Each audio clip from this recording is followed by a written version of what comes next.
आज की कहानी महाराष्ट्र के एक बेहद अहम शहर पुणे से है और रीसेंट इंसिडेंट है। अब से कुछ रोज़ पहले की यह घटना है। पुणे में एक जगह है जिसे कहते हैं वडगांव शेरी, और इस वडगांव शेरी में एक और स्मॉल लोकेलिटी है जिसका नाम है राजश्री नगर। तो इस राजश्री नगर लोकेलिटी में एक महिला अपनी बेटी के साथ रहती थी। घर में दो ही लोग थे और महिला के जो पति हैं उनका निधन अब से कोई 2 साल पहले हो गया था। अचानक एक रोज़ उन्हें कार्डियक अरेस्ट हुआ, हृदय गति रुक गई उनकी और उनकी जान चली गई। तब से जो महिला है वो अपनी बेटी के साथ अकेली रहती थी इसी राजश्री नगर में। उन महिला का नाम है मंगल संजय गोखले और उनकी बेटी जो उनके साथ रहती थी उसका नाम है योशिता। तो मंगल संजय गोखले और योशिता की ज़िंदगी जो है वो ठीक चल रही थी। हालांकि कुछ दिक्कतें तो थी क्योंकि मंगल जो है वो सिंगल मदर थी और उसके ऊपर अपनी जवान बेटी की देखभाल और उसकी ज़रूरतों को पूरा करने की बड़ी जिम्मेदारी थी। तो चल रहे थे, दिन गुजर रहे थे, सब ठीक ही था। असल में ये योशिता जो है उसने 11वीं तक की पढ़ाई की थी, लेकिन उसके बाद घर के हालात कुछ ऐसे बने और ख़ुद उसकी जो इच्छा थी वो भी शायद थोड़ी कम थी, तो उसने 11वीं के बाद पढ़ाई नहीं की। यानी एक तरह से देखा जाए तो ये लड़की जो है स्कूल ड्रॉप आउट थी। अभी 1 अप्रैल को इस परिवार में एक बहुत दुखद घटना हुई। हुआ ये कि मंगल संजय गोखले सुबह के वक्त वॉशरूम में गई और वहाँ जाने के बाद उनका पाँव फिसल गया तो वो बहुत ज़ोर से बाथरूम में गिरी और उनके सिर में चोट लगी। हालत कुछ इतनी बुरी हुई कि उनकी जो बेटी है योशिता वो घबरा गई और उसने फ़ौरन एम्बुलेंस को फ़ोन करके बुलाया। 1 अप्रैल की मैं ये आपको बात बता रहा हूँ। एम्बुलेंस वाले आए और उन्होंने देखा कि वाकई जो महिला हैं योशिता की माँ मंगल संजय गोखले, उनके सिर में चोट लगी है और वाकई वो अर्धमूर्छित वाली स्थिति में है। तो फ़ौरन एम्बुलेंस वालों ने भी मदद की और इनको उठाकर योशिता जो है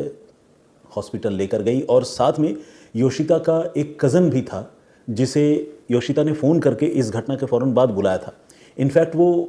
कज़न अभी पिछले कुछ दिनों से योशिता के साथ था, लेकिन जिस समय अनफॉर्चुनेटली ये इंसिडेंट हुआ उस समय वो कज़न जो है बाहर गया हुआ था। लेकिन जब घटना हो गई, माँ गिर गई बाथरूम में, तो फिर योशिता ने अपने कज़न को भी फ़ोन किया और कज़न भी भागा भागा आया और जो पैरामेडिक्स हैं वो आए और इन सारे लोगों की मदद से मंगल संजय गोखले को हॉस्पिटल पहुँचाया गया और मुंबई के ससून अस्पताल में डॉक्टरों ने उनको अटेंड किया। मगर डॉक्टरों ने उनको अटेंड करने के तुरंत बाद जो है अपने हाथ खड़े कर दिए और कहा कि मंगल गोखले जो है वो बची नहीं है, वो इस दुनिया में नहीं है। ये सुनते ही योशिता पर दुखों का पहाड़ टूट पड़ा। कोई भी लड़की जिसका पिता न हो, माँ अकेली हो और वो माँ भी अचानक इस तरह से अनफॉर्चुनेट इंसिडेंट में उसकी मृत्यु हो जाए, बाथरूम में गिरने से मौत हो जाए। और जिस तरह से ये लड़की है, मैंने आपको बताया कि 11 का क्लास तक पढ़कर वो ड्रॉप आउट थी, तो बामुश्किल योशिता की उम्र जो है 18 साल की रही होगी, 18 या 19 की हार्डली। तो एक इतने कम उम्र की लड़की का मम्मी पापा दोनों चला जाना, आप समझ सकते हैं कि उसके लिए कितना बड़ा झटका ये रहा होगा। तो वो बहुत दुखी थी। नाते रिश्तेदार परिवार के लोग आए ज़रूर, लेकिन योशिता को संभाल पाना बहुत मुश्किल हो रहा था। लेकिन चूँकि ये एक एक्सीडेंटल डेथ था, बेशक घर में ये एक्सीडेंट हुआ हो, तो जो हॉस्पिटल के डॉक्टर्स हैं उन्होंने इसके बारे में पुलिस को भी इन्फॉर्म किया, क्योंकि इस तरह के अननेचुरल डेथ्स में आमतौर पर पुलिस जो है वो अननेचुरल डेथ का ही एक केस रजिस्टर करती है और इस तरह के केसेस को मेडिको लीगल केसेस का नाम दिया जाता है। तो चूंकि ये एक मेडिको लीगल केस था तो ससून हॉस्पिटल के डॉक्टर्स ने चंदन नगर पुलिस को इसके बारे में इन्फॉर्म किया और पुलिस की टीम आई। उन्होंने डेड बॉडी को अपने कब्जे में लिया और उसे पोस्टमार्टम के लिए भिजवा दिया ताकि ये पता चल सके कि वाकई डेथ जो है वो बाथरूम में गिरने से किन हालात में हुई। मतलब कहीं ऐसा तो नहीं कि उन्होंने कोई ऐसी चीज़ खाई हो जिससे फूड पॉइजनिंग हुई हो या कोई और बात इस मौत के पीछे हो, तो वो पता चले। पोस्टमार्टम के लिए उनकी लाश को, उनकी बॉडी को पुलिस ने भिजवाया। इस बीच जो डॉक्टर पोस्टमार्टम कर रहे थे उन्होंने पुलिस वालों को ये इन्फॉर्म किया कि ये मामला हेड इंजरी का तो है और जो महिला है मंगल गोखले उसके सिर में चोट लगी है, लेकिन चोट को देखने से ये पक्के तौर पर कहना थोड़ा मुश्किल है कि ये चोट जो है वाकई बाथरूम में गिरने से लगी है या किसी और वजह से लगी है। तो कुल मिलाकर डॉक्टरों ने, पोस्टमार्टम करने वाले डॉक्टरों ने प्राइमा फेसा यानी आप समझ लीजिए कि पोस्टमार्टम के पहले या पोस्टमार्टम के शुरुआती लम्हों में ही ये बता दिया था कि ये मामला जो है थोड़ा सा रहस्यमयी है, क्योंकि बाथरूम में गिरने से जिस तरह के चोट आमतौर पर किसी इंसान को लग सकते हैं जिससे उसकी मौत हो जाए, ये चोट उस तरह की नहीं लग रही है। तो खैर ये जो बात थी उसने पुलिस वालों के दिमाग में भी एक खटका सा डाल दिया कि क्या पता इस मौत के पीछे कोई और वजह हो। पुलिस अभी भी मतलब न तो किसी पर शक कर रही थी, ना उसे कुछ समझ में आ रहा था, लेकिन हाँ, डॉक्टरों के कहने के बाद उसने सोचना ज़रूर शुरू कर दिया था कि हो सकता है कि ये एक एक्सीडेंटल डेथ न हो जैसा कि बताया जा रहा है। तो खैर अब पुलिस की टीम को जब डॉक्टरों की तरफ से ये हिंट मिली तो पुलिस की टीम पहुंची राजश्री नगर में मंगल गोखले के घर, क्योंकि पुलिस जो है वो घर जाकर एक बार मौके का मुआयना करके ये देखना समझना चाहती थी कि किन हालात में मंगल गोखले बाथरूम में गिरी और उनकी मौत हो गई। तो पुलिस जब घर पहुंची, उसी दिन की बात है, 1 तारीख की, तो पुलिस ने ये देखा कि घर का बाथरूम बिल्कुल नीट एंड क्लीन है और वहाँ खून का कोई एक भी कतरा, एक भी बूंद पुलिस को नज़र नहीं आया। अब कोई महिला अगर बाथरूम में गिरे, उसके सिर पे बहुत ही जिसे कहते हैं ना कि सीवियर इंजरी हो और वहाँ कोई खून एक बूंद ना हो, जबकि चोट जो है उसमें खून के निशान नज़र आ रहे हों, दिख रहे हों, वो इंजरी इस तरह की हो जिससे देखकर कहा जाए कि हाँ सिर फट गया, तो फिर ये बात थोड़ी अजीब सी थी। तो पुलिस ने योशिता से पूछा कि भाई किन हालात में तुम्हारी मम्मी गिरी और एक भी खून की बूंद यहाँ नहीं है, कैसे तुम कह रही हो कि गिरी। तो योशिता का ये कहना था कि मम्मी सो रही थी, उठ के बाथरूम गई, गिरने के बाद उन्हें चोट लगी, चोट लगने के बाद उन्होंने खुद ही सारे अपने जो खून के धब्बे थे उन्हें धोए, साफ़ किया और फिर अपने चोट पर उन्होंने हल्दी की लेप लगाई और फिर वो सो गई। लेकिन जब वो रिस्पॉन्ड नहीं कर रही थी और वो अपनी माँ से बात करने की कोशिश कर रही थी, तो फिर वो घबरा गई और इसके बाद उसने एम्बुलेंस को फ़ोन किया और फिर उनको हॉस्पिटल लेकर गई। तो योशिता की ये कहानी तो पुलिस को समझ में आई, लेकिन पुलिस को इस सवाल का जवाब भी थोड़ा सा जिसे कहते हैं ना कि बहुत कन्विंसिंग नहीं लगा, क्योंकि जिस महिला को इतनी घातक चोट लगे कि वो बाथरूम में गिर गई और गिरने की वजह से ही उसकी कुछ घंटों बाद मौत हो जाए, वो अपनी चोट से बहने वाले खून को धोने के लिए फिर बाथरूम जाएगी और उसे अच्छी तरह से धो पोंछ करके साफ़ कर देगी, ये बात थोड़ी समझ से परे लगती है। लेकिन चलो, पुलिस को ये बात उस लड़की ने कही थी तो पुलिस को शुरुआती तफ्तीश में ये बात माननी थी। ये मामला ऐसे भी बहुत संवेदनशील था। संवेदनशील इसलिए था क्योंकि एक तो जिस परिवार से पुलिस पूछताछ कर रही थी वो परिवार खुद ही गमों का मारा हुआ था, क्योंकि उस घर में अभी अभी एक महिला की मृत्यु हो गई थी और ऊपर से जिस लड़की से पुलिस पूछताछ कर रही थी वो उसी महिला की बेटी थी, तो वो तो और ज़्यादा दुखी थी और नए उम्र की लड़की थी। तो पुलिस को उससे पूछताछ करने के लिए भी जो है वो सोचना पड़ रहा था और जिसे कहते हैं ना कि एहतियात बहुत ज़्यादा बरतना पड़ रहा था। तो खैर, पुलिस पूछताछ कर भी रही थी और अपने लेवल पर भी जानकारी जुटाने की कोशिश में पुलिस लगी थी और इसी क्रम में पुलिस को एक और नई जानकारी पता चली। पुलिस को ये पता चला कि 1 अप्रैल को एक लड़का सुबह सवेरे अर्ली मॉर्निंग इनके घर भी आया था, गोखले परिवार के यहाँ आया था। अब वो लड़का कौन था और जब ये घटना हुई उस वक्त वो लड़का कहाँ था, उसकी क्या भूमिका थी, पुलिस इसके बारे में पता लगाने की शुरुआत करने लगी और पता चला कि उस लड़के का नाम है यश। यश जो है बेसिकली योशिता का बॉयफ्रेंड है और वो IIT से उसने डिप्लोमा ले रखा है, लेकिन अभी अनएम्प्लॉयड है। और यश जो है कभी कभार योशिता से मिलने उसके घर आया करता था, बाकी उनकी मेल मुलाकात का सिलसिला जो है वो लगातार चलता भी रहा। तो पुलिस ने अब यश के मोबाइल फ़ोन की CDR और योशिता के मोबाइल फ़ोन की CDR इन दोनों को चेक करना शुरू किया। देखा कि दोनों में फ्रीक्वेंटली बात भी हो रही थी और जिस रोज़ ये घटना हुई उस दिन भी दोनों के बीच बातचीत हुई। तो पुलिस को ये सारी बातें धीरे धीरे पता चलने लगी और इसी बीच पुलिस ने जब और एग्जामिन करना शुरू किया कि योशिता की माँ का सोर्स ऑफ इनकम क्या है, बैंक में कितने रुपए हैं, कहाँ से पैसे आते हैं, कहाँ पैसे खर्च होते हैं, क्या होता है, जब पूरी और जानकारी पुलिस जुटा रही थी तो पुलिस को एक बड़ा शॉकिंग इन्फॉर्मेशन, एक बहुत चौंकाने वाली जानकारी मिली। वो जानकारी ये थी कि मंगल संजय गोखले का जो बैंक अकाउंट है, यानी योशिता की माँ का जो बैंक अकाउंट है, उस बैंक अकाउंट से तकरीबन 2 लाख रुपए पिछले कुछ दिनों में अलग अलग किश्तों में निकाले गए थे। ये बात पुलिस को पता चली और पुलिस थोड़ी हैरान भी हुई और इसलिए भी हैरान हुई क्योंकि पुलिस ये जानना और समझना चाह रही थी कि ये 2 लाख रुपए मंगल गोखले ने अगर इतनी जल्दी जल्दी में निकाले, वो भी तब जब उनका कोई बहुत कंक्रीट और परमानेंट सोर्स ऑफ इनकम ना हो, तो इसके पीछे की वजह क्या हो सकती है, ये पुलिस जो है थोड़ा सोच रही थी, पता कर रही थी। और पुलिस ने यह भी नोटिस किया कि मंगल संजय गोखले की जब मृत्यु हुई उसके कुछ समय पहले ही ये रुपए निकाले गए थे। तो पुलिस जो है दोनों चीज़ों को जोड़कर देखने लगी। अब पुलिस ने यह तय किया कि वो योशिता से इन 2 लाख रुपयों के बारे में भी पूछताछ करेगी और योशिता के बॉयफ्रेंड से भी इसके बारे में पूछताछ करेगी। फिर पुलिस ने इन दोनों को साइकोलॉजिकली ट्रीट करना शुरू किया, दोनों से अलग अलग पूछताछ शुरू की और अलग अलग पूछताछ में इन 2 लाख रुपयों को लेकर एक नई कहानी उभरकर सामने आई। पता चला कि ये 2 लाख रुपए जो है मंगल संजय गोखले ने यानी योशिता की माँ ने खुद नहीं निकाले थे,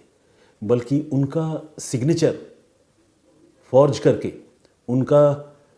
उनके सिग्नेचर की नकल करके खुद योशिता ने और उसके बॉयफ्रेंड ने ये रुपए किश्तों में निकाले थे और इसके बारे में मंगल गोखले को बिल्कुल कोई जानकारी नहीं थी। ये रुपए निकालकर गर्लफ्रेंड बॉयफ्रेंड की इस जोड़ी ने उसे उड़ा भी दिया, मौज मस्ती में खर्च भी कर दिया। और इस घटना से कुछ रोज़ पहले योशिता से उसकी माँ मंगल ने यह कहा था कि उसे अब कुछ रुपयों की ज़रूरत है, तो वो एक बार बैंक जाना चाहती है ताकि वो रुपए निकाले और फिर घर के कामकाज में उन रुपयों का इस्तेमाल हो। तो योशिता ने जब ये बात सुनी कि अब मम्मी जो है बैंक जा सकती है रुपए निकालने के लिए, तो उसके हाथ पांव फूल गए। उसे लगने लगा कि तब अगर मम्मी चली गई फिर तो ये पोल खुल जाएगी कि 2 लाख रुपए उनके अकाउंट से अभी अभी हम लोगों ने निकाले हैं। फिर उसने अपने बॉयफ्रेंड को फ़ोन किया और बॉयफ्रेंड को फ़ोन करके आनन फानन में उसने ये प्लानिंग की कि वो अपनी माँ मंगल संजय गोखले की हत्या करेगी। ये अपने आप में बहुत ही डरावना और बहुत ही भयानक सोच थी, लेकिन योशिता ने ये प्लानिंग कर ली थी और उसका बॉयफ्रेंड यश भी इस प्लानिंग में अपनी गर्लफ्रेंड का साथ देने के लिए पूरी तरह राज़ी हो गया था, क्योंकि उसे भी लगता था कि अगर इन 2 लाख रुपयों की चोरी की बात सामने आ गई तो फिर वो भी फंस सकता है, बदनामी होगी, हो सकता है कार्रवाई हो, जेल भी चला जाए। तो वो कुल मिलाकर बहुत डर गया। अब 1 तारीख, जैसा कि मैंने आपको बताया, 1 अप्रैल को, बल्कि उससे पहले 31 मार्च को जो है 30 या 31 मार्च जो है मेरे ख्याल से, हाँ 31 ही है, तो 31 मार्च को योशिता का एक कज़न उनके घर में रहने के लिए आया था और योशिता ने अपने बॉयफ्रेंड यश के साथ मिलकर अपनी माँ को 1 तारीख को ही मारने का फैसला किया। अब कज़न घर में मौजूद था, उसका क्या करते? तो एक सोची समझी प्लानिंग के तहत योशिता के बॉयफ्रेंड यश ने उस कज़न को अचानक कुछ घंटों के लिए घर से दूर कर दिया। हुआ ये कि यश अर्ली मॉर्निंग इनके घर पहुंचा, जैसा कि पुलिस को जांच में पता चला था कि घटना से पहले योशिता का बॉयफ्रेंड भी आया हुआ था। तो यश इनके घर पहुंचा अपनी बाइक लेकर और उसने योशिता के कज़न से कहा कि चलो एक राइड करके आते हैं। योशिता का जो कज़न था वो यश के साथ घूमने जाने के लिए तैयार हो गया, क्योंकि यश योशिता से मिलता जुलता था और उस कज़न को भी योशिता और यश के रिलेशन के बारे में पूरी खबर थी। तो अपनी बहन के बॉयफ्रेंड के साथ वो कज़न जो है जाने के लिए तैयार हो गया। इसके बाद वो उस कज़न को यश जो है दूर तक राइड में लेकर गया और एक पर्टिकुलर पॉइंट पर पुणे शहर में ही उसने उसको कुछ देर के लिए ड्रॉप किया और ये कहते हुए ड्रॉप किया कि तुम यहाँ पर कुछ देर रुको, मैं तुम्हारे लिए खाने पीने की कुछ चीज़ें लेकर आता हूँ।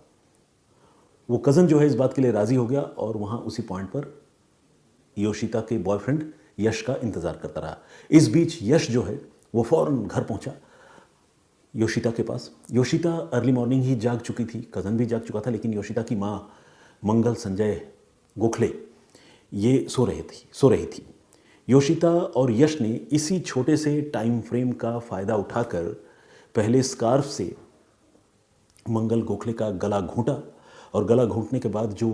वो तकरीबन जब अचेत हो गई, बेसुध हो गई, तो योशिता ने फ़ौरन एक भारी हथौड़े से अपनी माँ के सिर पर एक के बाद एक कई वार किए और इस वार से